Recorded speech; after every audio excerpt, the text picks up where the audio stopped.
Unit number 7 গুপ্তৰ পৰৱৰ্তী সময়ত অৰ্থনীতিৰে সমাজৰ দ্বিতীয় খণ্ডটি আৰম্ভ কৰিম। ইয়াৰ আগৰ সেশনত বা ক্লাছত আমি ইতিমধ্যে আগৰ অধ্যায়খিনি আৰম্ভ কৰিছোঁ। সেইখিনিৰ ভিতৰত আমাৰ অৰ্থনীতি, economy and society in the Gupta পিৰিয়ডৰ ইকনমি যিটো অৰ্থনীতি, সেইখিনি আমি তাতে decline of the trade, positive of coins, decline of towns, এইখিনি আমাৰ আলোচনা কৰা হৈছিল ইতিমধ্যে। আজিৰ খণ্ডটিত আমি এগ্ৰেৰিয়ান ষ্ট্ৰাকচাৰটো হৈ গৈছে আগতে, আৰু আজি আমি এগ্ৰেৰিয়ান ৰিলেশ্যনছ সেইখিনি আৰম্ভ কৰিম। তাৰ আগতে এইখিনি আৰম্ভ কৰিব যোৱাৰ আগতে আমি অকণমান যিহেতু আমি কণ্টিনিউ কৰিছোঁ আগৰ ছেশ্যনটোৰ পৰা, আমি এতিয়া তাত কিছুমান উদ্দেশ্য, এই পাঠটো পঢ়াৰ কিছুমান উদ্দেশ্য আছে, আৰু এই পাঠটো পঢ়াৰ পিছত আমি কিছুমান কথা জানিব পাৰিম। ইতিমধ্যে আমি আগৰখিনি ভূমি অনুদান, উৎপত্তি আৰু অৰ্থনৈতিক প্ৰভাৱ, এইখিনি কথা আমি ইতিমধ্যে আমি আলোচনা কৰিছোঁ। চহৰবোৰ ক্ৰমান্বয়ে হ্ৰাস হোৱাৰ প্ৰক্ৰিয়া, ইয়াৰ প্ৰকৃতি আৰু পৰিণাম, গাঁও আৰু গাঁৱৰ অৰ্থনীতি, এইখিনি আমি ইতিমধ্যে আলোচনা কৰিছোঁ। যে চহৰবোৰ ক্ৰমান্বয়ে হ্ৰাস হোৱা প্ৰক্ৰিয়া আৰম্ভ হৈছিলে, ইয়াত বিভিন্ন কাৰণ আছিলে। যে ইয়াৰ কাৰণবোৰৰ ভিতৰত মুদ্ৰাৰ অভাৱ, বৈদেশিক বাণিজ্যৰ অভাৱ, বা মুদ্ৰা আখোদিত হোৱা নাছিল বিভিন্ন কাৰণত। তাৰ ফলত মুদ্ৰাৰ প্ৰচলন বন্ধ কমি যোৱাৰ লগে লগে আন্তঃৰাষ্ট্ৰীয় বা আন্তঃৰাজ্যীয় ব্যৱসায়বিলাক সীমিত হ'বলৈ ধৰিলে, আৰু মানুহবিলাকে কৃষিৰ ওপৰত অধিক গুৰুত্ব দিয়াৰ ফলত গাঁৱৰ অৰ্থনীতি তাত গা কৰি উঠিবলৈ সক্ষম হৈছিল। এগ্ৰেৰিয়ান ইকনমি তাত গ্ৰ' কৰিছিলে, আৰু লাহে লাহে চহৰবোৰ ক্ৰমান্বয়ে হ্ৰাস পাবলৈ ধৰিলে, আৰু তাত যিটো আমাৰ পৰিণাম, বিভিন্ন ধৰণৰ পৰিণাম ভুগিবলগীয়া হ'ল। কাৰণ তাত অৰ্থনীতি এটা মুক্ত অৰ্থনীতিৰ সলনি এটা ক্ল'জ, বন্ধ অৰ্থনীতিত পৰিণত হ'ল। কাৰণ চহৰৰ পৰা মানুহবিলাক গাঁৱলৈকে এই যিটো অহাৰ প্ৰক্ৰিয়া আৰম্ভ হ'ল, আৰু চহৰৰ পৰা গাঁৱলৈ অহাৰ প্ৰক্ৰিয়া আৰম্ভ হোৱাৰ লগে লগে তাত যিখিনি মানুহে তাত নিয়োজিত হৈ আছিল, সেইবিলাক মানুহে এতিয়া বিভিন্ন কামত গাঁৱত কৃষিকাৰ্যতে হওক বা অন্যান্য কামত নিয়োজিত হ'বলগীয়া হ'ল। আৰু তাৰ ফলত আমি পিছত পাম যে তাৰ ফলত বিভিন্ন জাতি, উপজাতি বা গোটৰ সৃষ্টি হ'বলৈ ধৰিলে। তো কৃষি সম্পৰ্ক আৰু কৃষি উৎপাদন প্ৰকৃতি, তো কৃষিটো আমি জানো যে কালাচৰীয়াসকলৰ সময়তে হওক বা বান্দিয়াসকলৰ সময়তে হওক, তো তেওঁলোকে মূলতঃ কৃষিৰ ওপৰত নিৰ্ভৰ কৰিছিল। আৰু কৃষি ভূমি যিবিলাক আছিল, তাৰ দান হওক বা তাৰ খাজনা হওক, সেইবিলাকে ৰাজহৰ উৎস আছিল। তো সেই উৎসৰ পৰাই বিভিন্ন ৰজাৰ বা চৰকাৰৰ বিভিন্ন কাম কাজ সম্পাদিত হৈছিল। আৰু সেই সময়ত যিহেতু মুদ্ৰাৰ অভাৱ ঘটিছিল, তো তাৰ ফলত মাটিৰ কৰ্মৰ সলনি বা কামৰ সলনি বা তেওঁলোকৰ এছাইনমেণ্ট যিবিলাক দিয়া আছিল, তাৰ সলনি তেওঁলোকক ভূমি দিয়াৰ ব্যৱস্থা প্ৰচলিত হৈছিলে। তো এনেকৈ মানুহবিলাক কৃষিৰ ওপৰত অধিক, কাৰণ তেতিয়া ফাৰ্টাইল লেণ্ড আছিল, আৰু মানুহবিলাকে কৃষিৰ ওপৰত সৰু সুৰা ব্যৱসায় বাণিজ্য আৰু খনিজ বা অন্যান্য কামত যদিও নিয়োজিত হৈছিল, অধিক সংখ্যক লোকে কৃষিৰ ওপৰতে নিৰ্ভৰশীল আছিল। কৃষিয়ে মূল আয়ৰ উৎস আছিল। কৃষকসকলেই হওক বা মধ্যস্থতাকাৰীসকলেই হওক বা ৰজাৰেই হওক, তাৰ পৰা তেওঁলোকে ৰাজহ সংগ্ৰহ কৰিছিল। তো বিভিন্ন শক্তি, তাৰপিছত আমি পাওঁ যে বিভিন্ন শক্তি, যাৰ ফলত বৰ্ণ পদানুক্ৰমত পৰিৱৰ্তিত হয়, নতুন জাতিৰ উত্থান হয়, আৰু সমাজত মহিলাৰ যিটো স্থিতি, সেই বিষয়েও আমি এই পাঠটো পঢ়াৰ পিছত আমি জানিব পাৰিম। মহিলাসকলে কেনেধৰণে সেই সময়ত সেই সমাজত তেওঁলোকৰ স্থান লাভ কৰিবলৈ সক্ষম হৈছিল, তেওঁলোকক কেনেধৰণে তেওঁলোকক সন্মানিত কৰা হৈছিল, বা তেওঁলোকক কেনেধৰণে এখন সমাজত তেওঁলোকক স্থান দিয়া হৈছিল, তেওঁলোকৰ কেনেধৰণৰ দায়িত্ব বা তেওঁলোকৰ অধিকাৰ তেওঁলোকে পাবলৈ সক্ষম হৈছিল, সেই বিষয়ে আমি পাঠটো পঢ়াৰ পিছত জানিব পাৰিম। আৰু ইয়াতে পদানুক্ৰমে বিভিন্ন ধৰণৰ পদৰ সৃষ্টি হৈছিল, বৰ্ণৰ সৃষ্টি হৈছিল, আৰু তেওঁলোকৰ নতুন জাতিৰ উত্থান হৈছিল। আৰু জাতিৰ উত্থান হোৱাৰ পিছত ক্ষত্ৰিয়, বৈশ্য বা অন্যান্য কিছুমানৰ ব্ৰাহ্মণসকলক বিভিন্ন সমস্যাৰ সন্মুখীনো হ'ব লগা হৈছিল, কাৰণ নতুন জাতি আৰু তেওঁলোকৰ মাজত সোমাই বিভিন্ন কামত ভাগ বতৰাই হওক বা কামৰ মাজত সোমাই পৰিছিল। তো এইখিনি আমি যেতিয়া পাঠটো পঢ়িম, আমি এইখিনি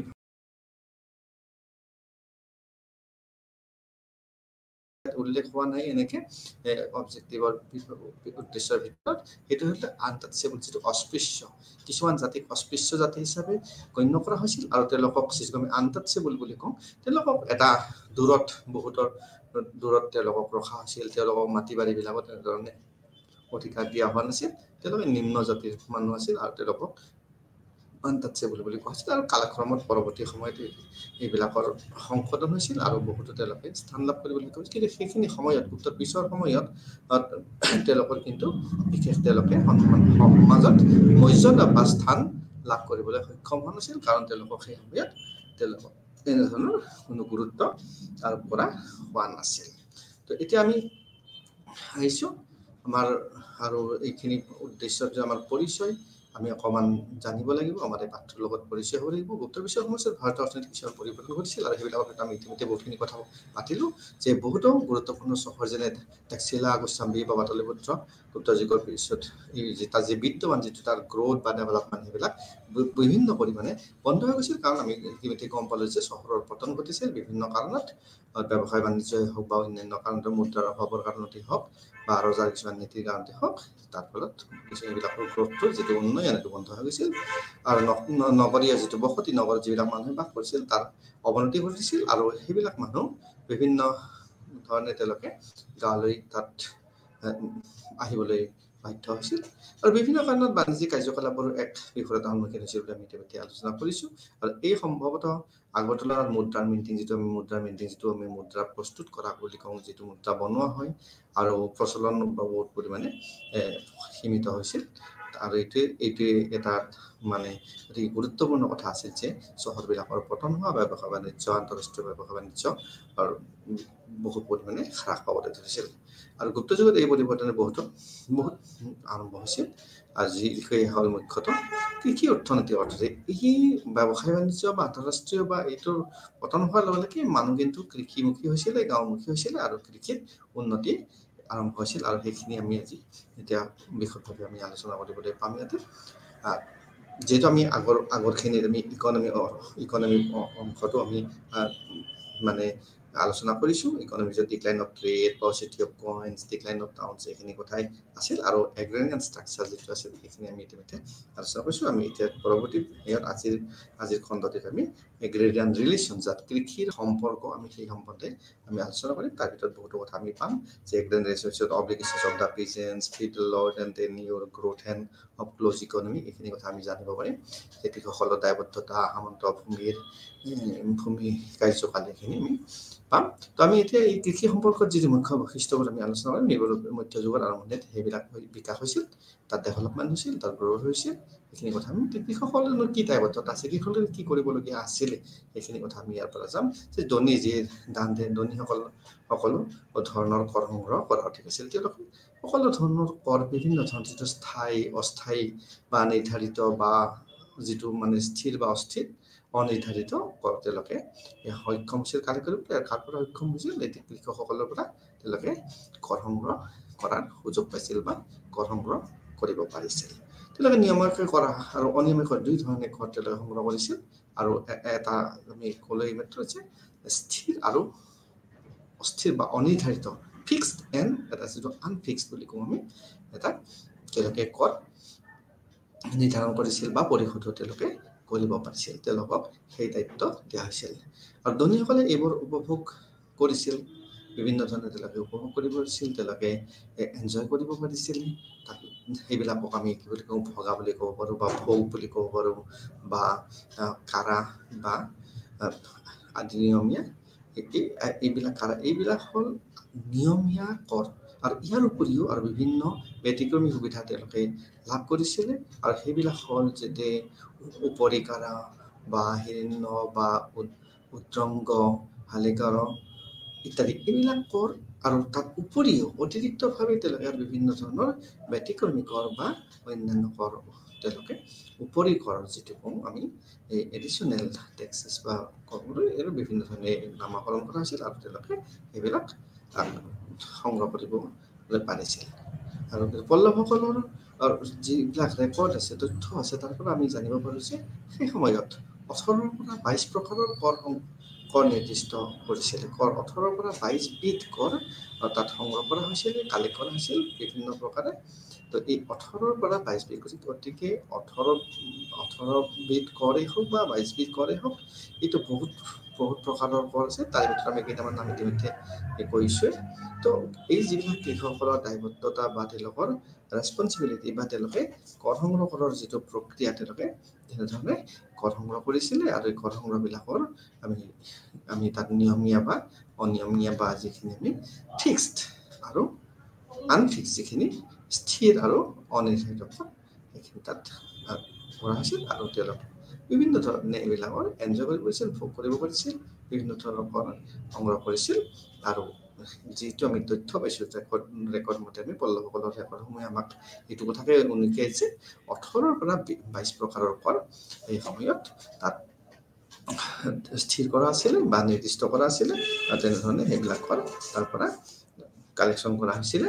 তো আমি তাৰপিছতে আমি এটা কথা ক'ব পাৰিম যে এই কৰখিনিত এই যিখিনি কৰ কালেকশ্যন কৰিছিলে বা তেওঁলোকৰ পৰা লোৱা হৈছিলে, তো এই যিটো বস্তু, তো আমি তাত খ্ৰীষ্টপূৰ্ব প্ৰথম সহস্ৰাব্দৰ আৰম্ভণিলৈকে কৰ যথেংখ্যক বৃদ্ধি পাইছিলে।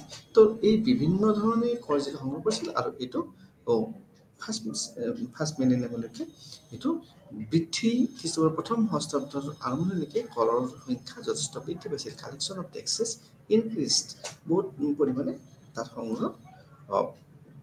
সংগ্ৰহ বাঢ়িছিলে আৰু তাক ল'ব পাৰিছিলে। তাৰপিছতে আমি আহিম যে ফিউডেল যিটো লেনদেনত বা সামন্ত ভূমি কাৰ্যকাল, তো এইখিনি কেইবাটা ভাগত ভাগ কৰা হৈছিল, কেইবাটা শ্ৰেণীত ভাগ কৰা হৈছিল। এই কৰক মূলতঃ 4টা শ্ৰেণীত ভাগ কৰা হৈছিল।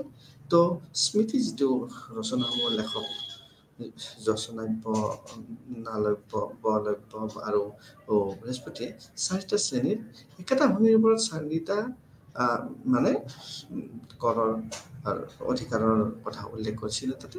আৰু সেই 4টাৰ ভিতৰত আছিল তেওঁলোকৰ মতে অধিকাৰীসকলে বিভিন্ন শ্ৰেণীৰ আছিল। আৰু এই শ্ৰেণীৰ যিটো ক্লাছ আছিল, তাতে বিভিন্ন ধৰণৰ শ্ৰেণী আছিল, তেওঁলোকৰ অধিকাৰ আছিল। এটা পিচ অফ লেণ্ডত, ৰাইটত ছেম পিচ অফ লেণ্ডতে একেটা প্ৰকাৰে 4টা গ্ৰেডত ভাগ কৰা হৈছিল। আৰু এই 4টাই তাৰ অধিকাৰ লাভ কৰিছিলে। আৰু সেইটোৱে আমি এতিয়া এই 4টাৰ ভিতৰত আছিলে মহীপতি, যাক আমি ৰজা বুলি কওঁ। ৰজাৰ অধিকাৰ আছিলে সেই ভূমিৰ ওপৰত। তেওঁ বিভিন্ন ধৰণে তেওঁৰ অধিকাৰ সাব্যস্ত কৰিবলৈ সক্ষম হৈছিলে। তাৰ তলতে তেওঁৰ আছিলে আৰু এটা শ্ৰেণী, যিটো ক্ষেত্ৰ শ্ৰমিন, যাক আমি ভূমিৰ মাষ্টাৰ বুলি কওঁ।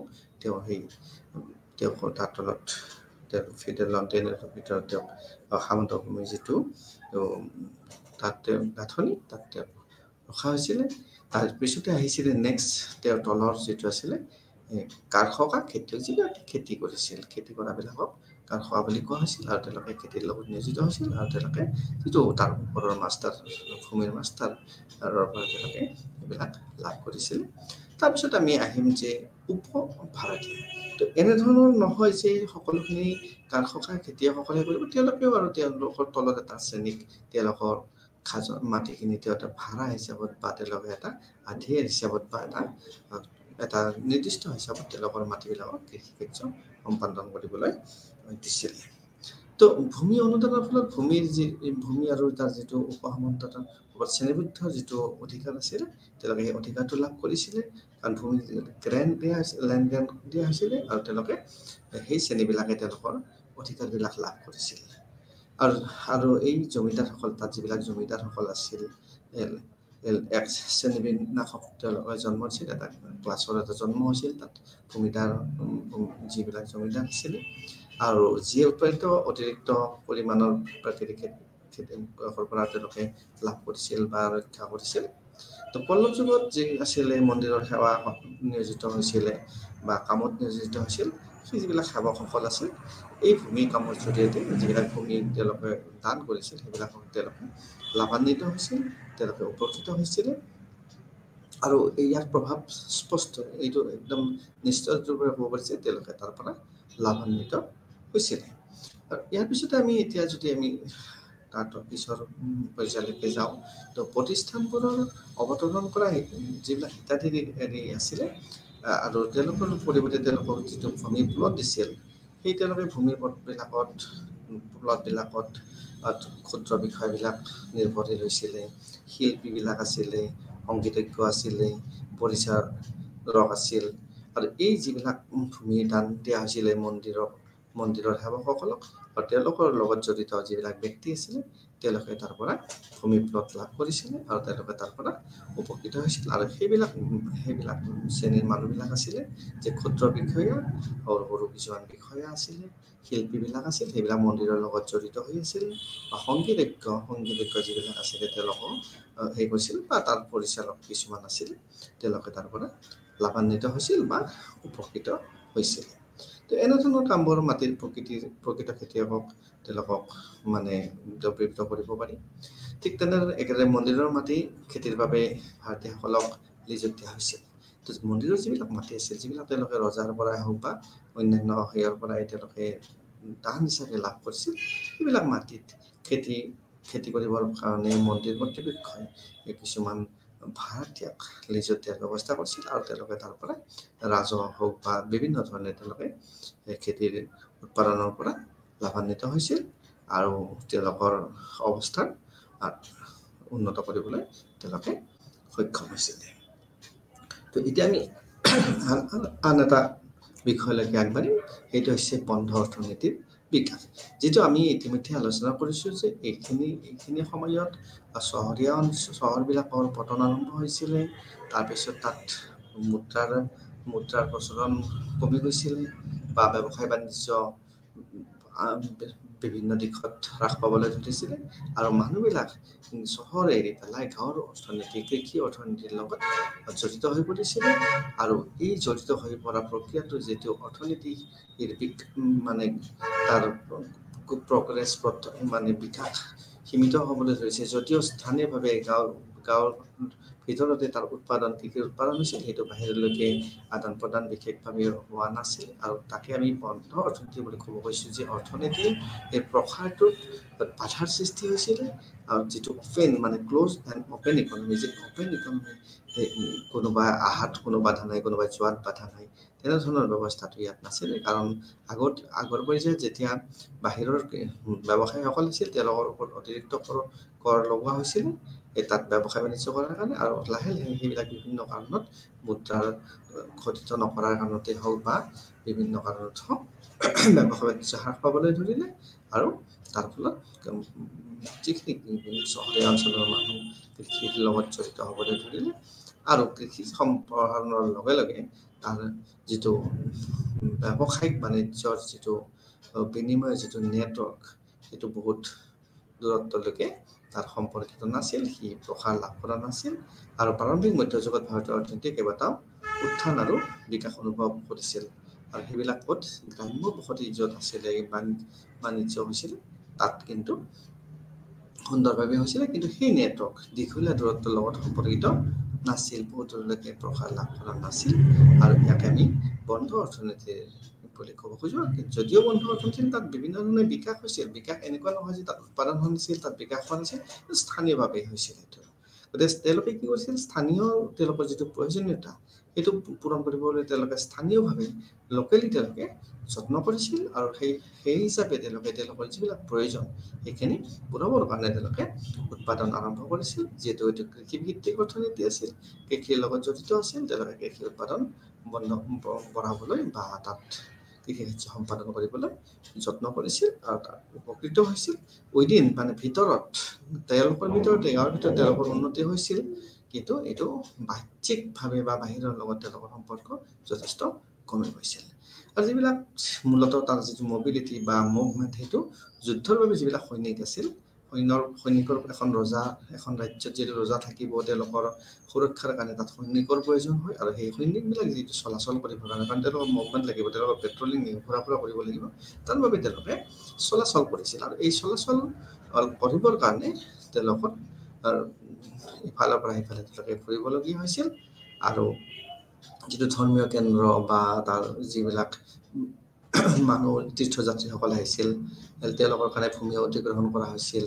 ভূমি ভ্ৰমণলৈকে দান দিয়া হৈছিল আৰু এইটো এটা একমাত্ৰ গতিশীলতাৰ প্ৰকাৰ আছিল গতিশীলতাৰ কাৰণে তাত যিবিলাক তীৰ্থযাত্ৰী আহিছিল সেইবিলাক বিভিন্ন প্ৰান্তৰ পৰা তাত তীৰ্থযাত্ৰী আহিছিল বা ব্ৰাহ্মণসকলে বিভিন্ন জেগালৈকে গৈছিল বা যুদ্ধ সৈনিকসকলে ইফালৰ পৰা সিফাললৈকে যাবলগীয়া হৈছিল আৰু সেইটোৱে একমাত্ৰ প্ৰকাৰ আছিল যে এই গতিশীলতাৰ লোকেল মানে সম্ভৱতঃ বা মুখ্যতঃ তেওঁলোকৰ গতিশীলতাৰ প্ৰকাৰ আছিল।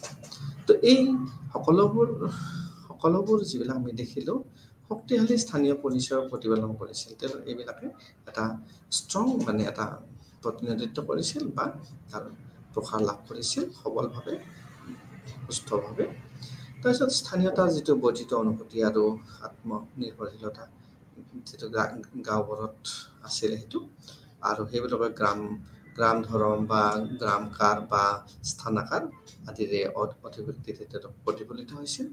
আৰু সমসাময়িক সকলোবোৰ সাহিত্য যিবিলাক পুৰণি সাহিত্যত আছে গাঁও বা স্থানীয় কথাৰ বিষয়ে তাত বিভিন্ন ধৰণে উল্লেখ কৰা হৈছিল। বিভিন্ন যিবিলাক লিটাৰেচাৰ আছিল সেই সময়ৰ কণ্টেম্পৰেৰী তাত বিভিন্ন ধৰণে তেওঁলোকৰ গাঁওবিলাকত কেনেকৈ তেওঁলোকৰ অৰ্থনীতিৰ বিকাশ হৈছিল বা তেওঁলোকৰ কেনেধৰণে তেওঁলোকক নামকৰণ কৰা হৈছিল, তেওঁলোকে কেনেকৈ আত্মনিৰ্ভৰশীল হৈছিল সেই সম্বন্ধে তাত উল্লেখ কৰা হৈছে। এনেধৰণে বন্ধ অৰ্থনীতিৰ বিকাশ হৈছিলে। এতিয়া আমি আহিম সামাজিক গাঁথনি, এতিয়া ছ'চিয়েল ষ্ট্ৰাকচাৰ, সমাজৰ সামাজিক গাঁথনি। এখন সমাজত বিভিন্ন ধৰণৰ মানুহ থাকে, তেওঁলোকৰ বিভিন্ন ধৰণৰ গাঁথনি থাকে, ষ্ট্ৰাকচাৰ থাকে, তেওঁলোকে বিভিন্ন ধৰণে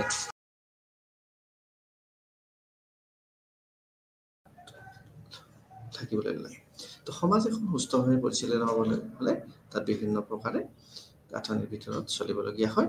তো ভূমি অনুদান আৰু ৰাজনৈতিক যিটো শক্তি আছিল তাত ভূমি মধ্যস্থতাকাৰী আছিল বা ৰাজনৈতিক কৰ্তৃপক্ষই এই যিখন সমাজ আছিল তাৰ বৰ্ণবিভক্ত সমাজখনক সংশোধন কৰিছিল, বিভিন্ন ধৰণে তাৰ মডিফাই কৰিছিল, পিউৰিফাই কৰিছিল, আৰু এটা নতুন সামাজিক গোট তাত সৃষ্টি হৈছিল। আৰু এই নতুন সামাজিক গোট যিটো আছিল, যিটো আমাৰ 4 গুণ বৰ্ণ প্ৰণালী আছিল, তাৰ লগত কিন্তু খাপ খোৱা নাছিল। এই 4 গুণ বৰ্ণ প্ৰণালী যিটো আমি ব্ৰাহ্মণ, ক্ষত্ৰিয়, শূদ্ৰ বা কায়স্থ বুলি কৈছোঁ, তাৰ উপৰিও আৰু নতুন জাতিৰ তাত সৃষ্টি হৈছিল, তাত গোটৰ সৃষ্টি হৈছিল, বৰ্ণৰ সৃষ্টি হৈছিল।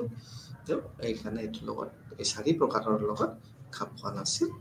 আৰু অৱদানৰ যিটো অসমৰ যিটো বিতৰণ অসম বিতৰণ যিটো আয় আৰু ইনকামৰ যিটো অসম বিতৰণ সম্পত্তিৰ, গতিকে তেওঁলোকৰ সেই হিচাপে তেওঁলোকৰ স্থান তেওঁলোকৰ নিৰ্ধাৰণ হৈছিল। তেওঁলোকৰ বৰ্ণৰ ওপৰত তেওঁলোকৰ বিবেচনা কৰা হৈছিল বা তেওঁলোকৰ স্থান নিৰ্ভৰ কৰিছিল। কাৰণ সেই সময়ত তো আয় ইনকাম বা সম্পত্তিৰ বিতৰণক অসমৰ যিটো ডিষ্ট্ৰিবিউশ্যন অফ মানে ইনকাম এণ্ড ৱেলথটো আনইভেন আছিল, আৰু সেই হিচাপে জাতি বা শ্ৰেণীৰ নামকৰণ কৰা হৈছিল।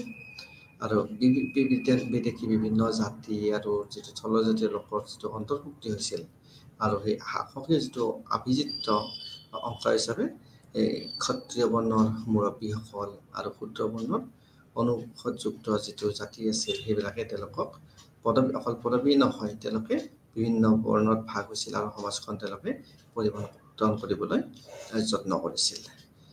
তো তাৰ উপৰিও পূৰ্ব এইবিলাক পাৰ্থক্য আছিল, এই সময়ছোৱাত দিজা আৰু সূত্ৰৰ যিটো পৰিৱৰ্তন আৰম্ভ হৈছিল, তেওঁলোকৰ দিজা আৰু সূত্ৰৰ পৰিৱৰ্তন আৰম্ভ হ'ব ধৰিছিল। আৰু এই পৰিৱৰ্তনে সমাজখনক এটা বিশেষ স্থানলৈকে লৈ গৈছিল।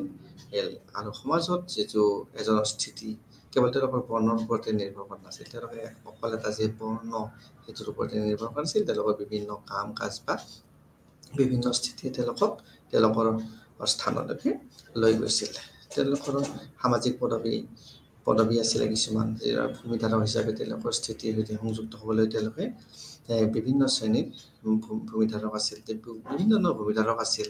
তেওঁলোকৰ পৰা তেওঁলোকে ভূমি তেওঁলোকে লৈছিলে আৰু তাৰ লগত তেওঁলোকে সংযুক্ত হৈছিলে। আৰু ভূমিয়ে যিহেতু আমি বাৰে বাৰে কৈ আছোঁ যে ভূমিয়ে যিহেতু তাত কৃষিৰ প্ৰধান উৎস বা চ'ৰ্চ, ভূমি মানে তাত কৃষি কাৰ্য সম্পাদন কৰা হৈছিল, আৰু সেই উৎপাদনেৰে মানুহবিলাক চলিছিল। আৰু তাৰ কৃষকৰ ওপৰৰ যিবিলাক শ্ৰেণীৰ লোক আছিল, তেওঁলোকে তাৰ পৰা তেওঁলোকক কৰ-কাটন দিবলগীয়া হৈছিল।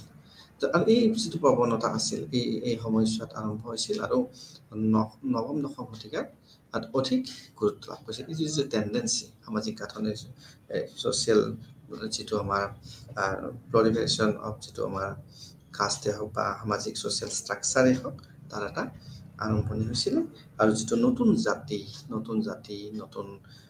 নতুন কাষ্ট যিটো আমি কওঁ তাৰ সৃষ্টি হৈছিল আৰু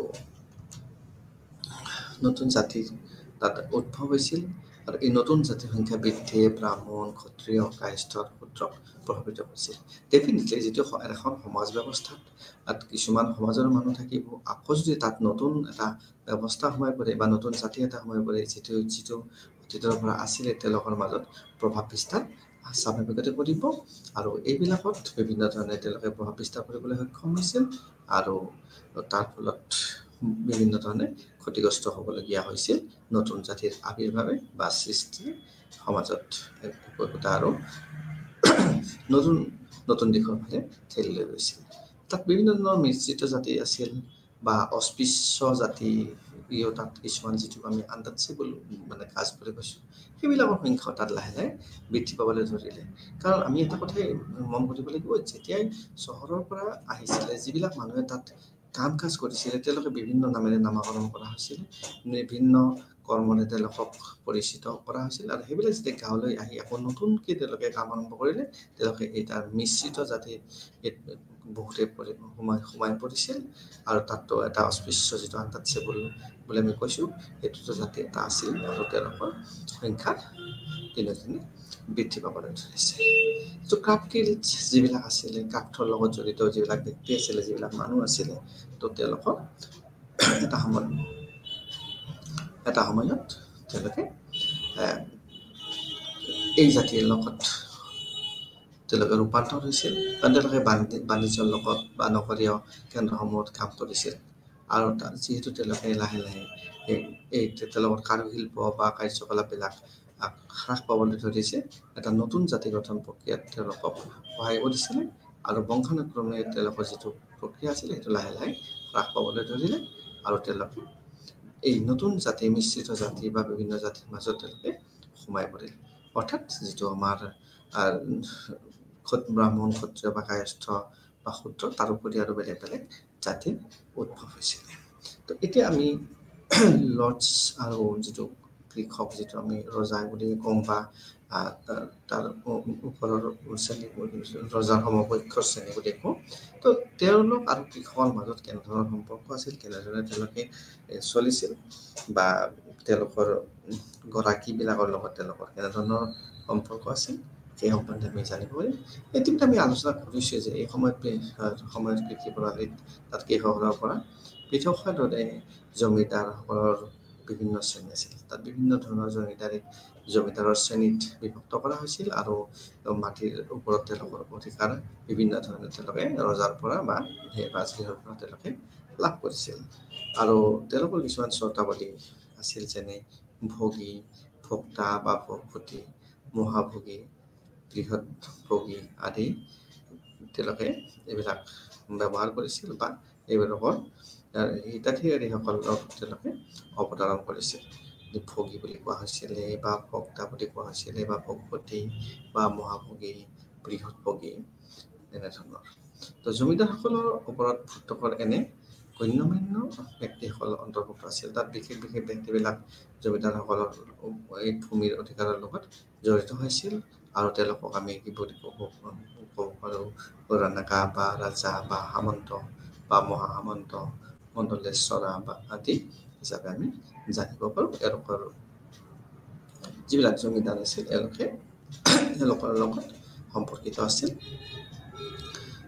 ঠিক তেনেকৈ ৰজাৰ যিটো মাটিৰ ওপৰত অধিকাৰ সেইটো তেওঁৰ প্ৰভুত্ব আছিল তেওঁৰ ভূমিৰ মালিকীৰ স্বত্ব বজাই ৰাখিছিল তেওঁ সৰবৰাহৰ পৰা আছিল তেওঁলোকৰ ওপৰত সকলো ধৰণৰ ভূমিৰ অধিকাৰ ন্যস্ত আছিল তেওঁৰ ইচ্ছা অনুসৰি বিভিন্ন ধৰণৰ তেওঁলোকে পৰিৱৰ্তন ঘটাবলৈ তেওঁ সক্ষম হৈছিল যিহেতু তেওঁ ভূমিৰ মালিক ভূমিৰ অধিকাৰ তেওঁৰ হাতত আছিল তেওঁৰ প্ৰভুত্ব আছিল গতিকে আৰু তেওঁ এই যিবিলাক ৰজা আছিল তেওঁ বিভিন্ন ধৰণৰ উচ্চ শব্দৰ উপাধি তেওঁ লাভ কৰিছিল বা তেওঁলোকৰ তেনেধৰণৰ অধিকাৰ আছিল আৰু এই যিটো সময় আছিল এই সময়ত যিবিলাক কৃষক আছিল বা খেতিয়ক আছিল তেওঁলোকে নিজে এক সমগোত্ৰীয় সম্প্ৰদায় আছিল। তেওঁলোক যে এটা একে সম্প্ৰদায়ৰ একে গোটৰ বা তেওঁলোকৰ সম অধিকাৰ মানে একে শ্ৰেণীৰ একে তোলা শ্ৰেণীৰ শিকিব পাৰি তেনেধৰণৰ নাছিল। সমগোত্ৰীয় নাছিল, বিভিন্ন ধৰণৰ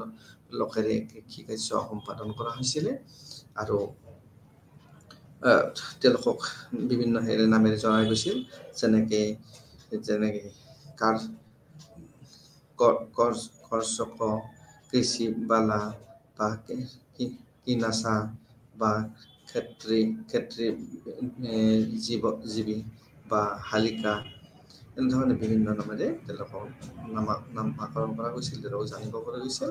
আৰু তেওঁলোকৰ ভিতৰত কমন কিছুমান কথা আছিলে আৰু সেইবিলাকে আছিলে যে তেওঁলোকৰ কোনো ধৰণৰ লেণ্ড বা কৃষিভূমিৰ ওপৰত তেওঁলোকৰ কৃষকসকলৰ তেনেধৰণৰ ডাইৰেক্ট কোনো ধৰণৰ কণ্ট্ৰল নাছিল, নিয়ন্ত্ৰণ নাছিল।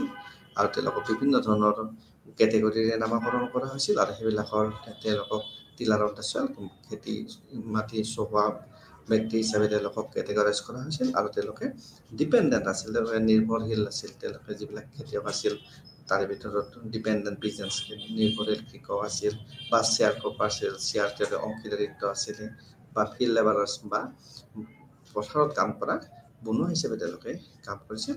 আৰু তেওঁলোকৰ কোনো ধৰণৰ মানে তেওঁলোকৰ এই মাটিৰ ওপৰত তেওঁলোকৰ কোনো ধৰণৰ এবছলিউট হল্ডিং তেওঁলোকৰ নাছিলে, কণ্ট্ৰল নাছিলে, নিয়ন্ত্ৰণ নাছিলে। তেওঁলোকে কৃষি তেনেধৰণে সম্পাদন কৰিবলৈ পাৰিছিলে। তাৰপিছতে আমি আহিছোঁ জাতিৰ প্ৰকাৰ, বিভিন্ন প্ৰকাৰৰ জাতি বা প্লৰিফাৰেশ্যন অফ কাষ্ট বুলি আমি ক'ব পাৰোঁ। তো বিভিন্ন ধৰণৰ আছিলে। তো ইয়াৰ ভিতৰত প্ৰতিটো বৰ্ণৰ ভিতৰত কেইবাটাও জাতি অন্তৰ্ভুক্ত কৰা হৈছিলে। বহুতকেইটা জাতি আছিলে প্ৰতিটো বৰ্ণৰ লগত। তাত পূৰ্বৰ সংগত সম্প্ৰদায়বোৰৰ বহুতো বৰ্ণ আৰু জাতিত বিভক্ত হোৱাৰ উদাহৰণ আছে। বিভিন্ন ধৰণৰ উদাহৰণ আমি দেখিবলৈ পাম। আৰু অভিহাৰৰ যিটো এটা জনজাতি আছিল, অভিহাৰসকলৰ লৈ পেলাই আমি এটা উদাহৰণ দিব পাৰোঁ। আৰু এইটোৱে এটা আমাক উদাহৰণ প্ৰদান কৰে যে যিহেতু এই অতিৰিক্ত যিটো খণ্ডিত হৈছিল তেওঁলোকৰ ভাগ, অভিহাৰসকল ভাগ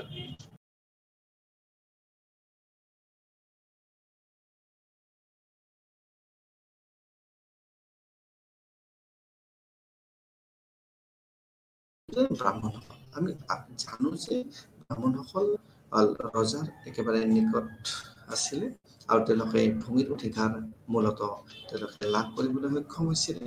তেওঁলোকে ভূমি দান, বিভিন্ন প্ৰকাৰে ভূমি দান হিচাপে লাভ কৰিছিলে। বিভিন্ন ক্ষেত্ৰত তেওঁলোকে কৰ কাটল দিব নালাগিছিলে।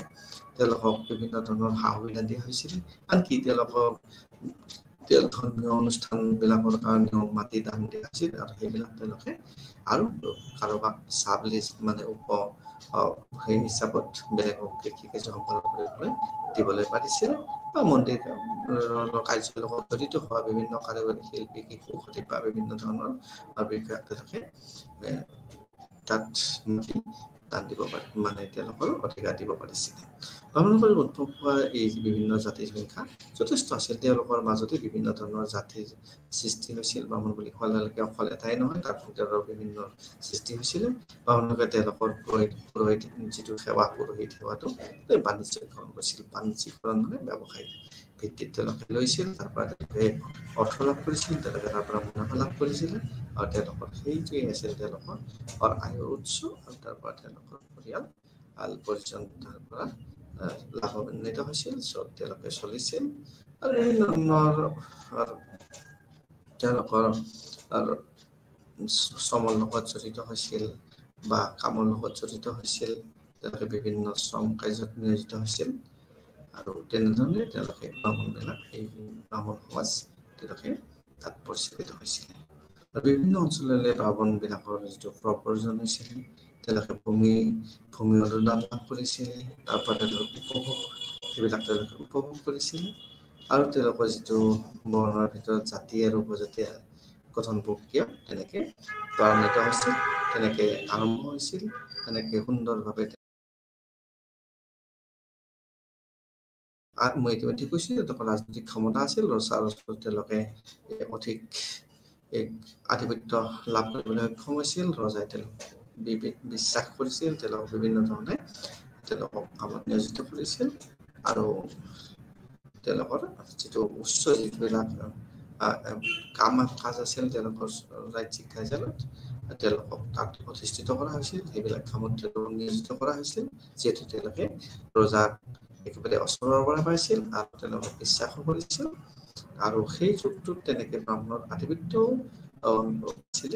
বিভিন্ন সমাজ ব্যৱস্থাত বিভিন্ন শ্ৰেণীৰ ওপৰত তেওঁলোকে এটা উচ্চ জাতিৰ ভিতৰত আছিলে আৰু তেওঁলোকৰ সমাজৰ এটা উচ্চ স্থান তেওঁলোকে ল'বলৈ সক্ষম হৈছিল। আৰু সেয়েহে তেওঁলোকে বিভিন্ন উচ্চ পদবী হওক বা মাটিৰ বিভিন্ন প্ৰকাৰে লাভ কৰিছিল। আমি এতিয়া আন এটা জাতিলৈ যাম, ক্ষত্ৰিয়সকলৰ মাজত জাতিৰ প্ৰকাৰৰ বিভিন্ন কাৰণ আছিল। স্থানীয় কিছুমান জনজাতি মাজৰ পৰা নতুন কিছুমান শাসক ঘৰুৱাভাৱেই হওক বা বাহিৰৰ পৰা হওক তাত অন্তৰ্ভুক্ত কৰিছিল। এই গোটবিলাক তাত আহিছিল আৰু ৰাজনৈতিক ক্ষমতা তেওঁলোকে প্ৰয়োগ কৰিবলৈ তেওঁলোকে সক্ষম হৈছিল বা সামাজিক মূলনীতিলৈকে তেওঁলোকৰ বিভিন্ন ধৰণৰ অৰিহণা আছিলে।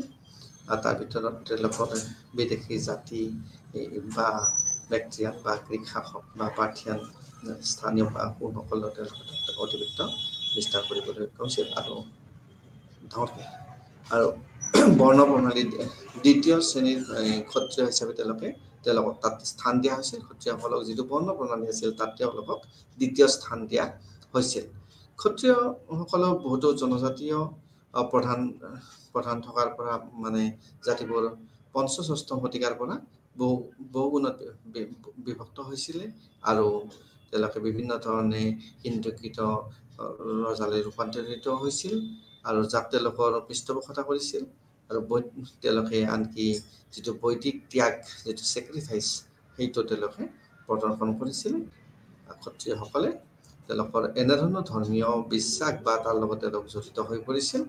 তাৰপিছতে আহিছে যে বৈক্ষমূলক শাসনাধিষ্ঠ যিটো ৰাজবংশৰ উৎপত্তি আৰু সামাজিক গ্ৰহণযোগ্যতাৰ বাবে তেওঁলোকৰ আকাংক্ষাই ব্যাখ্যা কৰে ক্ষত্ৰিয় সম্প্ৰদায়ত জাতিৰ প্ৰসাৰ। তেওঁলোকৰ এটা উচ্চ আকাংক্ষা আছিল আৰু সেই উচ্চ আকাংক্ষাই তেওঁলোকৰ সম্প্ৰদায়ক তেওঁলোকৰ ৰাজবংশৰ উৎপত্তি তেওঁলোকৰ যিটো ব্যৱস্থা জাতিৰ প্ৰসাৰ তাক যথেষ্ট পৰিমাণে আগবঢ়াই লৈ যাবলৈ সক্ষম হৈছিল।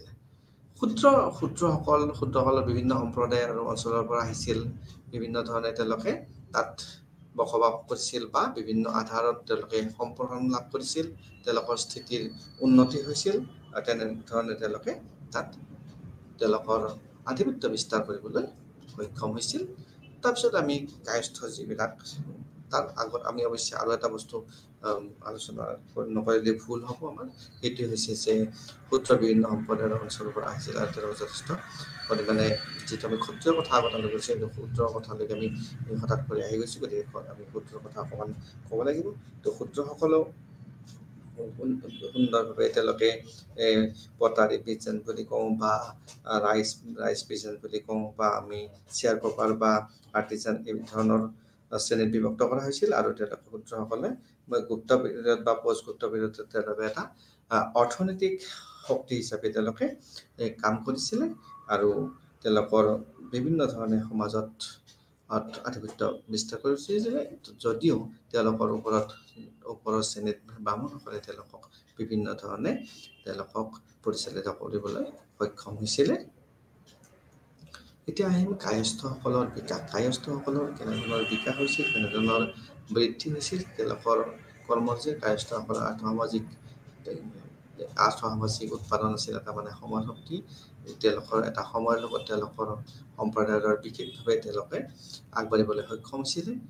ভূমি অনুদানত ব্ৰাহ্মণ বা ধৰ্মীয় প্ৰতিষ্ঠান আৰু বিষয়াসকললৈ তেওঁলোকৰ ভূমি ৰাজহ আৰু ভূমি স্থানান্তৰৰ অন্তৰ্ভুক্ত আছিল। সেই সময়ত ভূমি স্থানান্তৰণ, ভূমি অন্তৰ্ভুক্তিকৰণ বা তাৰ ৰেকৰ্ড কিপিং এইবিলাক কৰিবলগীয়া হৈছিল। আৰু এই শ্ৰেণীটোৱে বিশেষকৈ সেইবিলাক কামত নিয়োজিত হৈছিল। আৰু এই অন্যান্য যিটো জটিল প্ৰশাসনিক কাৰ্য আছিল, এই কাৰ্যবিলাকত তেওঁলোকে লিপিকাৰ আৰু ৰেকৰ্ড ৰক্ষকৰ এটাৰ প্ৰয়োজন হৈছিল। আৰু সেই প্ৰয়োজন পূৰাবৰ কাৰণে তেওঁলোকক সেই কামত খচৰা প্ৰস্তুত কৰা, ভূমি খচৰা প্ৰস্তুত কৰা বা ভূমি হস্তান্তৰৰ বিৱৰণ কৰা বা বিভিন্ন সামগ্ৰী অন্তৰ্ভুক্ত কৰিবলৈ তেওঁলোকক নিযুক্ত কৰিছিল অৰ্থাৎ কায়স্থসকলৰ বিকাশ হৈছিল আৰু তেওঁলোকে ভূমিৰ লগত জড়িত বিভিন্ন কাম কাজত তেওঁলোকক নিয়োজিত কৰা হৈছিল ৰাজহৰ পৰা আৰম্ভ কৰি ভূমিৰ তাৰ লিপিকাৰ হিচাপে তেওঁলোকক ৰাখিছিল আৰু ভূমি হস্তান্তৰ যিটো আমাৰ ট্ৰেন্সফাৰ বুলি কওঁ আমি সেইবিলাক কামত তেওঁলোকক ৰেকৰ্ড ৰাখিবলৈ বা কাম কৰিবলৈ তেওঁলোকক নিয়োজিত কৰা হৈছিল আৰু গুপ্তা যুগৰ যিটো আৰম্ভণি হৈছিল ভূমি বিভাজনৰ সাক্ষী হৈছিল আৰু সেই সময়ত গুপ্তা যুগৰ আৰম্ভণিৰ পৰাই ভূমি বিভাজনৰ কাম কাজ আৰম্ভ হৈছিলে আৰু ইয়ে প্ৰমাণ কৰিছে গতিকে গাইঘোটা প্লটৰ সঠিক ৰক্ষণাবেক্ষণ দিবৰ কাৰণেই হওক বা তাৰ বিবাদ নিষ্পত্তিৰ কাৰণেই হওক বাবে ৰেকৰ্ডৰ অতি প্ৰয়োজন আছিল যে যিবিলাক গাইঘটীয়া প্লট ইণ্ডিভিজুৱেল যিবিলাক প্লট অফ লেণ্ডছ আছিল তাৰ এটা সুন্দৰভাৱে এটা ৰক্ষণাবেক্ষণ দিব লগা হৈছিলে বা তাৰ ভূমিক লৈ পেলাই বিভিন্ন বিবাদত লিপ্ত হৈছিলে মানুহবিলাকে সেই বিবাদবিলাক যাতে নহ'ব তাৰ কাৰণে তাত তথ্য পাতি সংগ্ৰহ বা তাক সুন্দৰভাৱে তাক তথ্য ৰখাৰ ব্যৱস্থা কৰা হৈছিলে আৰু এইবিলাকত কায়স্থসকলে স্থান পাইছিলে এই কঠিন যিটো কাম আছিল সেইটো এই কাম সম্পন্ন কৰা হৈছিল আৰু এক শ্ৰেণীৰ লোকৰ দ্বাৰা আৰু সেই লোকখিনি আছিল কায়স্থ কাৰণ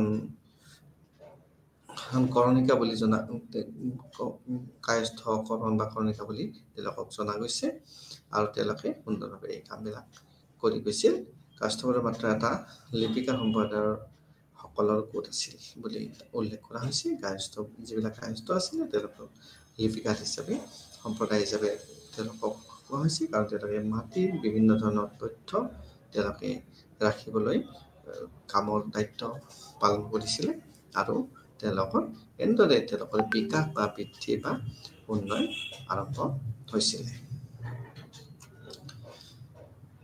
অৱশ্যে লাহে লাহে এই লিপিকাৰ আৰু ৰেকৰ্ড ৰক্ষকসকলৰ এটা কায়স্থ সম্প্ৰদায়ৰ নামেৰে লাহে লাহে তেওঁলোকক জনাজাত হ'বলৈ ধৰিলে আৰু আৰম্ভণিতে যিবিলাক তেওঁলোকৰ শিক্ষিত সদস্য আছিল তেওঁলোকৰ বৰ্ণবোৰৰ পৰা কায়স্থ হিচাপে কাম কৰিবলৈ তেওঁলোকে আহ্বান জনোৱা হৈছিল যিবিলাক শিক্ষিত মানুহেতো এইবিলাক কাম কৰিব পাৰিব গতিকে শিক্ষিত মানুহখিনিক তেওঁলোকৰ এই কামৰ লগত নিয়োজিত কৰা হৈছিল আৰু যিটো সময়ত বিভিন্ন বৰ্ণৰ পৰা নিযুক্তি প্ৰাপ্তি লাভ কৰিছিল এই যিবিলাক লিপিকাৰ হিচাপে আৰু তেওঁলোকৰ সমাজত সামাজিক আদান প্ৰদান সীমিত কৰিবলৈ আৰম্ভ কৰিছিল আৰু তেওঁলোকৰ ভিত্তিত সদস্যসকলে আৰু সম্প্ৰদায়ৰ এনেদৰে অনুশীলন আৰম্ভ কৰিছিলে আৰু এই গোটেই ব্যৱস্থাটোতে তেওঁলোকৰ মাজত কায়স্থ জাতি গঠন প্ৰক্ৰিয়া সম্পন্ন কৰিছিল তাৰপিছত আমি আহিম অতি দৰকাৰী এটা বিষয়লৈকে আৰু সেইটোৱে হৈছে অস্পৃশ্য যিটোক আমি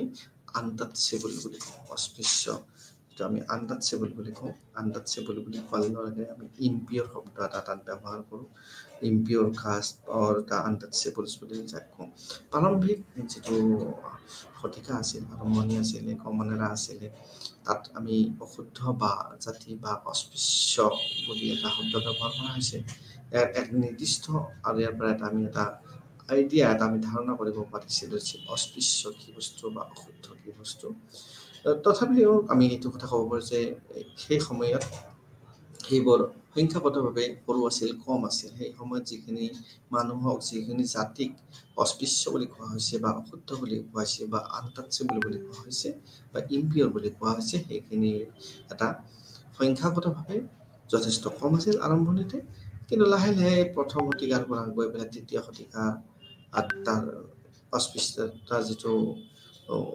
ব্যৱহাৰ মানুহৰ মাজত তীব্ৰতৰ হৈছিলে আৰু অস্পৃশ্যসকলৰ সংখ্যাও তাত তেতিয়া বৃদ্ধি পাইছিল সময়ৰ লগত দুটা শতিকা পাৰ হোৱাৰ পিছত নিশ্চিতভাৱে তেওঁলোকৰ সংখ্যাও বাঢ়িব আৰু মানুহৰ মাজত যিটো তাত ধাৰণা বা চেঞ্চ সেইটো বৃদ্ধি পাবলৈ ধৰিছিল গতিকে এই অস্পৃশ্য বুলি কোৱাৰ লগে লগে বিভিন্ন জাতি তাত অন্তৰ্ভুক্ত কৰা হৈছিল এতিয়াও আমাৰ সমাজ ব্যৱস্থাত কিছু পৰিমাণে এনেধৰণৰ বিভিন্ন জেগাত আছে কিন্তু সময়ৰ হাতত মানুহ শিক্ষিত হোৱাৰ লগে লগে ইয়াৰ প্ৰভাৱ কমিবলৈ আৰম্ভ কৰিছে কাৰণ প্ৰত্যেক মানুহে নিজে নিজে নিজৰ কৰ্মকাৰ্য সম্পাদন কৰিব লাগিব আৰু তেওঁলোকে যদি তেওঁলোকৰ কাম তেনেধৰণৰ কাম কৰাৰ কাৰণে তেওঁলোকক অস্পৃশ্য বুলি কোৱা হয় সেইখিনি কাম কোনে কৰিব বা সমাজখন কেনেভাৱে বৰ্তি থাকিব সেইবিলাক লাহে লাহে উন্নতি হ'বলৈ আৰম্ভ কৰিছে তো আমি গুপ্ত যুগত যিটো ধৰ্মশাস্ত্ৰৰ লেখক তেওঁ মানে প্ৰথমতে অস্পৃশ্যৰ অৰ্থত অস্পৃশ্য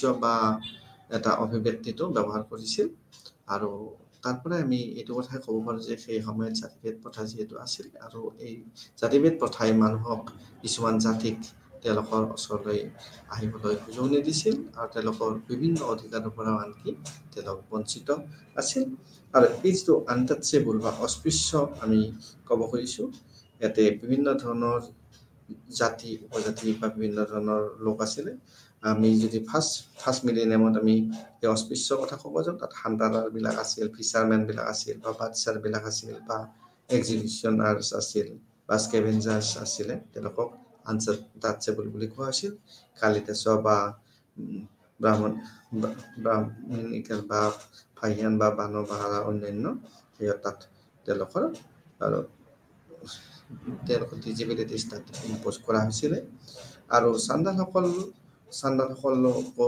আনটাচেবল বুলি কোৱা হৈছিল আৰু এই সমাজ ব্যৱস্থাত তেওঁলোকে এটা তলৰ খাপৰ মানুহ বা শ্ৰেণীৰ মানুহ হিচাপে তেওঁলোকক অভিহিত কৰা হৈছিল আৰু তেওঁলোকে এটা অস্পৃশ্য ভাৱ লৈ পেলাই তেওঁলোকৰ সমাজ জীৱনত জীয়াই থাকিবলগীয়া হৈছিল তো এই কঠিন যিটো সময় আছিল অস্পৃশ্য সংখ্যা লাহে লাহে আৰু বাঢ়িবলৈ ধৰিলে তাৰপিছতে আৰু সমস্যা বাঢ়িবলৈ ধৰিলে যিটো বামুণীয় আৰু যিটো বৌদ্ধ সূত্ৰৰ যিটো পৰামৰ্শ দিয়ে যে বেছিভাগ অস্পৃশ্য জাতি মূলতঃ পিছপৰা জনজাতি আছিল আৰু এই পিছপৰা জনজাতিৰ গুণ তেওঁলোকে কিহৰ কাৰণে পিছ পৰি থাকিল সেইবিলাক এটা আলোচ্য বিষয় আৰু এইটো তাত এটা আৰ্গুমেণ্ট দিয়া হৈছে বা তৰ্ক কৰা হৈছে বা যুক্তি দিয়া হৈছে যে তেওঁলোক পিছপৰা আৰু অনুষদৰ প্ৰক্ৰিয়াৰ প্ৰতি এই প্ৰতিৰোধ আৰু যিবিলাক ব্ৰাহ্মণ আছিলে তেওঁলোকক এটা বাধা দিছিল তেওঁলোকক শোষণ কৰা হৈছিল তেওঁলোকক আগবাঢ়ি যাবলৈ দিয়া নাছিল আৰু তেওঁলোকে সমাজত তেওঁলোকক এটা অস্পৃশ্যতালৈ তেওঁলোকক ঠেলি দিয়া হৈছিল আৰু আমাৰ জাতিভেদ প্ৰথাই উচ্চ বৰ্ণৰ মানুহে তাৰ বাবে যথেষ্ট পৰিমাণে দায়ী আছিল তেওঁলোকক আগবাঢ়িবলৈ দিয়া হোৱা নাছিল আৰু তেওঁলোকক শুধৰণি কৰিবলৈ আনকি সুযোগ দিয়া হোৱা নাছিল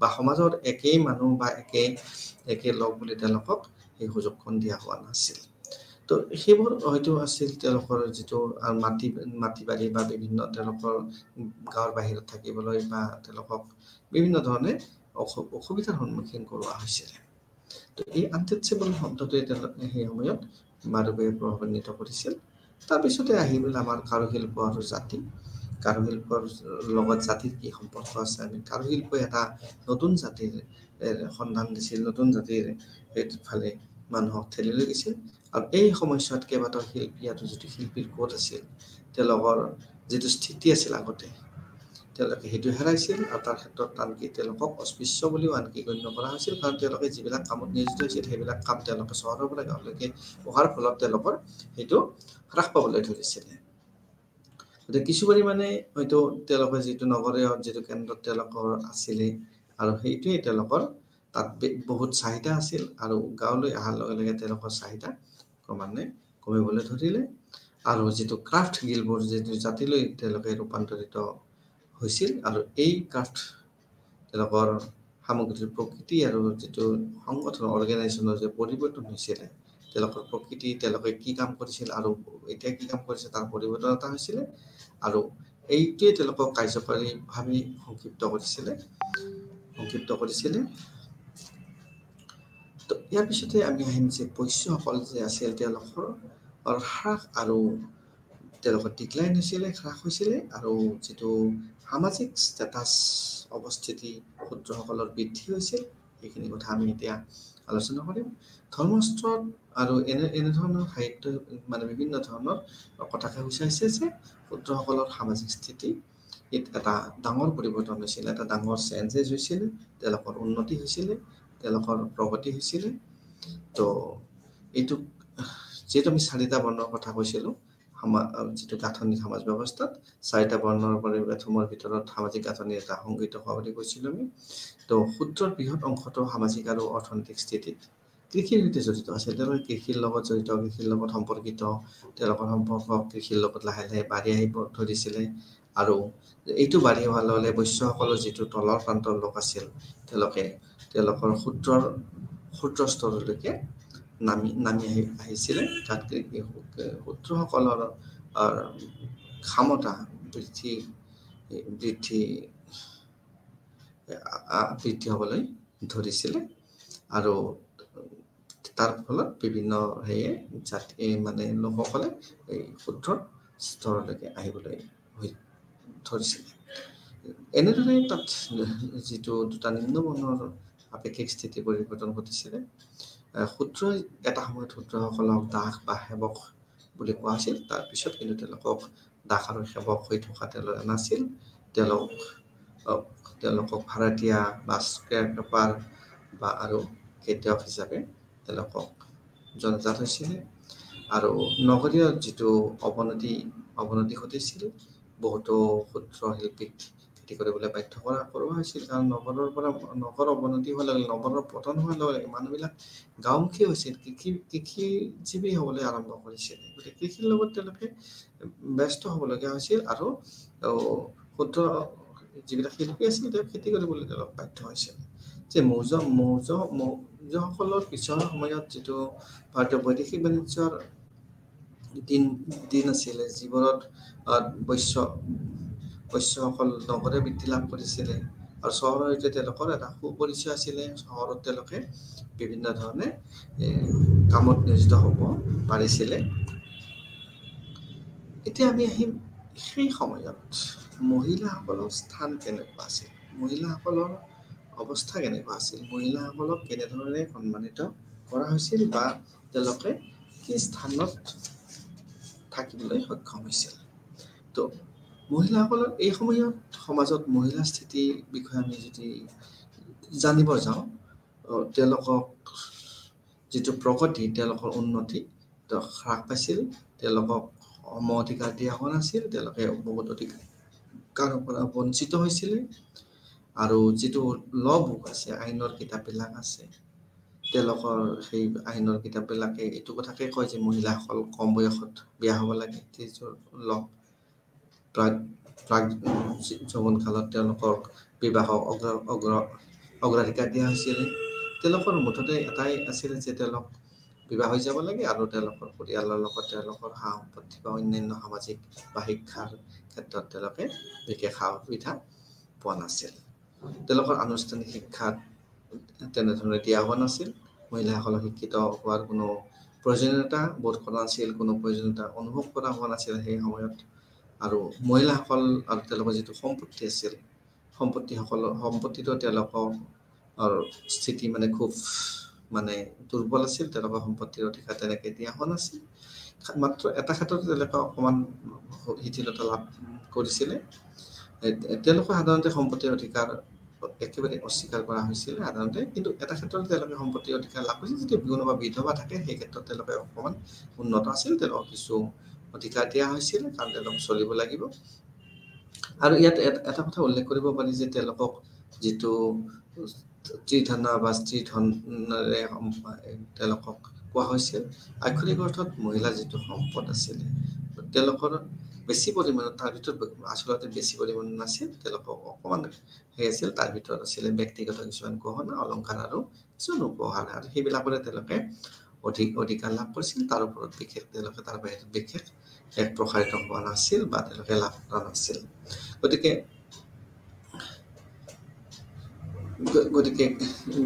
তেওঁলোকৰ যিবিলাক সাহিত্য, বিভিন্ন সমসাময়িক সাহিত্য আছিল, তেওঁলোকৰ প্ৰগতি বা মহিলাসকলৰ দুৰ্দশাৰ কথাই উল্লেখ কৰা হৈছিলে তাত। তেওঁলোকৰ বিভিন্ন যিটো ত্যাগ আৰু অনুষ্ঠানৰ পৰা তেওঁলোকক বঞ্চিত কৰা হৈছিল, কিছুমান ছেক্ৰিফাইচ বা কিছুমান কাৰ্যৰ পৰা তেওঁলোকক বঞ্চিত কৰি ৰখা হৈছিল। তেওঁলোকক সেই অধিকাৰ দিয়া হোৱা নাছিল, তেওঁলোকে তাত জড়িত হ'ব পৰা নাছিলে। আৰু they were derived from সংহিতা এপ্লাই ডেমনষ্ট্ৰেশ্যন বুলি কোৱা হৈছে। আৰু তেওঁলোকৰ ছেক্ৰিফাইচবিলাকৰ পৰা, চেৰিমনিবিলাকৰ পৰা তেওঁলোকক দূৰত ৰখা হৈছিলে। আৰু এই যিটো প্ৰেক্টিচ, আমাৰ প্ৰেক্টিচ অফ সতী বা চেল্ফ ইমলিউশ্যন বাই ৱাইফ, সেইটো কথা তাত লাহে লাহে একচেপ্টেঞ্চটো বাঢ়ি আহিব ধৰিছিল সেই সময়ত, অৰ্থাৎ সতীদাহ প্ৰথাও তাত সেই সময়ত প্ৰচলন হ'বলৈ ধৰিছিলে। তেওঁলোকৰ যিটো গোত্ৰ আছিলে, গোত্ৰ বিবাহৰ পিছত যিটো গোত্ৰ আছিলে আৰু সেই গোত্ৰবিলাকৰ ক্ষেত্ৰতো কিছুমান বাধা আৰোপ কৰা হৈছিলে। আৰু এনেধৰণে মহিলাসকলৰ বিভিন্ন যিহেতু এখন সেই সময়ত মেল ডমিনেটেড পিতৃতান্ত্ৰিক হিচাপে তাত পৰিচিত হৈছিলে, গতিকে মহিলাসকলৰ বিশেষ অধিকাৰ নাছিল। পুৰুষসকল মহিলাসকলক দমন কৰি ৰাখিছিলে আৰু মহিলাসকলৰ অধিকাৰ তাত খৰ্ব কৰা হৈছিলে। আনকি সতীদাহ প্ৰথাৰ দৰে এটা প্ৰথাও তাত লাহে লাহে আৰম্ভ হ'বলৈ ধৰিছিল। গতিকে মহিলাসকলৰ উন্নয়নৰ ক্ষেত্ৰত বিশেষ ব্যৱস্থা লোৱা হোৱা নাছিল। তেওঁলোকৰ সম্পত্তিৰ অধিকাৰ, তেওঁলোকৰ শিক্ষাৰ অধিকাৰ, তেওঁলোকে সামাজিক অনুষ্ঠান প্ৰতিষ্ঠান বা তাত বিভিন্ন ধৰণৰ উৎসৱ পাৰ্বণ বা যজ্ঞ সেইবিলাকৰ পৰা তেওঁলোকক বিৰত ৰখা হৈছিলে। গতিকে মহিলাসকলে সেই সময়ত পষ্ট গুপ্তা পিৰিয়ডৰ সেইখিনি সময়ত তেওঁলোকে বিশেষ মৰ্যাদা লাভ কৰা নাছিল। এতিয়া আমি আহিম সামৰণিলৈকে। তো যিটো আমাৰ এটা সাৰাংশ আমি ইতিমধ্যে আগৰ পাঠত যিটো আমাৰ আগৰ ছেশ্যন আছিলে তাত আমি কিছু কথা আলোচনা কৰিছোঁ। আৰু আমি এইটো কথা ইয়াৰ পৰা আমি গম পাইছোঁ যে বিভিন্ন ধৰণৰ চহৰৰ পতন, ট্ৰেড বা ব্যৱসায় বাণিজ্যৰ পতন বা মুদ্ৰাৰ যিটো প্ৰচলন সেইটো কমি যোৱা বা উৎপাদন সেইটো কমি যোৱাৰ ফলত নগৰীয়া সভ্যতাৰ ঠাইত গাঁৱলীয়া সভ্যতাৰ লৈ পৰিৱৰ্তন হৈছিল। আৰু তাত মানুহ বিশেষকৈ ব্যৱসায় বাণিজ্যৰ সলনি কৃষিৰ লগত তেওঁলোকে নিজকে নিয়োজিত কৰিবলৈ আৰম্ভ কৰিছিলে। আৰু গুপ্তৰ পিছৰ সময়ছোৱাত বিশেষত্ব আছিল যে সেই সময়ত জমিদাৰ বা জমিদাৰ শ্ৰেণীয়ে উদ্ভৱ হৈছিল আৰু তেওঁলোকে কৃষকসকলক তেওঁলোকে বিভিন্ন ধৰণে বস কৰিবলৈ সক্ষম হৈছিল। আৰু গ্ৰাম্য অৰ্থনীতি যিহেতু হয়, এই গ্ৰাম্য অৰ্থনীতি কৃষিভিত্তিক আছিল আৰু বাণিজ্য হ্ৰাস, চহৰৰ হ্ৰাস বা ধাতৱীয় যিটো ধনৰ অভাৱ হৈছিল আৰু এটি তেওঁলোকক গাঁৱলৈকে ঠেলি দিছিল। এই সময়ছোৱাত এটা কথাই আমি এটা জানো যে তাত গতিশীলতা যে হোৱা নাছিল, হৈছিলে। গাঁৱলৈকে অহাৰ পিছত মানুহবিলাক কৰ্মমুখী হৈছিলে, কাম কৰিছিলে। আৰু আমি তাতে এইটোৱে প্ৰশংসা কৰিব লাগিব যে তাত নতুন শস্য উৎপাদন হৈছিলে, বিকাশ হৈছিল।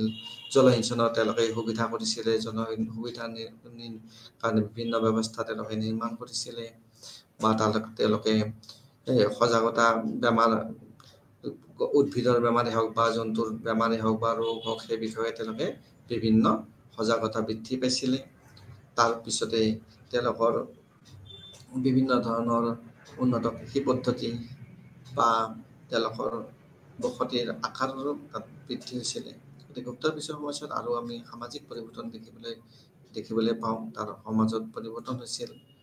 গতিকে এই পূব ভাৰতত বা দেশখান আৰু দক্ষিণত মুখ্যতঃ ব্ৰাহ্মণ আৰু শূদ্ৰসকল বসবাস কৰিছিল, তেওঁলোকে তাত থাকিবলৈ লৈছিল।